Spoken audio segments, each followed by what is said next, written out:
હે guys welcome back to my new vlog. કેમ છો બધા મજામાં? Good evening. તો અમે ફાઇનલી આવી ગયા છે, ફરવા માટે આવ્યા હતા હાપેશ્વર. તો જોઈ શકો છો, તમને હાપેશ્વરનું વ્યૂ બતાવી દઉં. હજી હાપેશ્વર આગળ છે પણ વચમાં ઊભા હતા.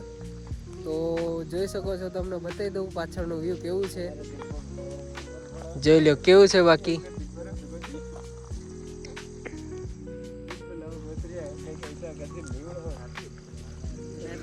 પછી આ છે અમારા સંદીપભાઈ, પછી આ છે મારો મોટો ભાઈ નીરવ, આ છે આપણા દિલીપભાઈ બનાવી રહ્યા છે સિલ્વર.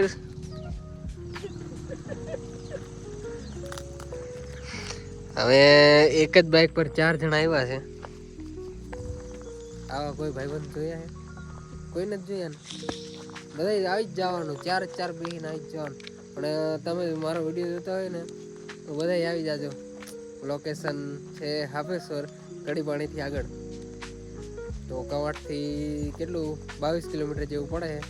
તો આવી જજો. તો તમને આગળનો બ્લોગ બતાવી દઈશ પછી. તો બન્યા રહો આ વ્લોગમાં. તો મળીએ પછી. તો ફાઇનલી દોસ્તો આપણે આવી ગયા છે હાપેશ્વર. તો જોઈ શકો છો તમે હાપેશ્વરનું મંદિર છે. જોઈ લો, આ રહ્યું છે હાપેશ્વરનું મંદિર. અહીંયા આગળ શિવની મૂર્તિ આવશે, જોઈ શકો છો. રહી ઝૂમ તો નહીં થઈ હો, પછી તમને બતાવી દઉં આગળ થોડી. તમે પહેલા જ હાપેશ્વરમાં એન્ટર થશો એટલે પહેલી જ મૂર્તિ ને મંદિર આવશે.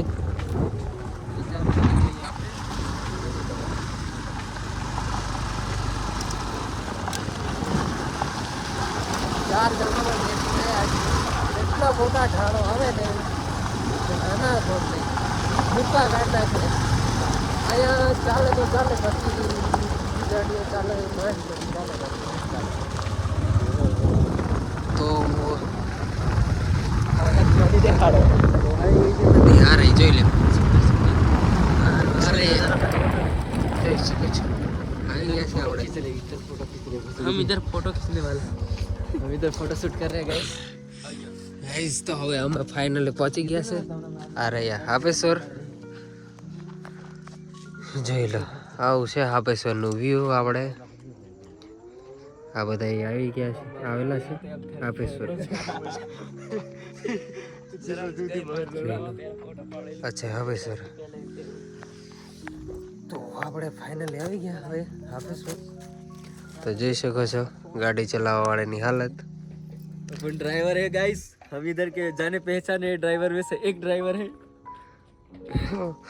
દિલીપ ભાઈ ને તો પાછળ બેસવાની તકલીફ પડી. બે હાથ રાખીને બેઠા હતા.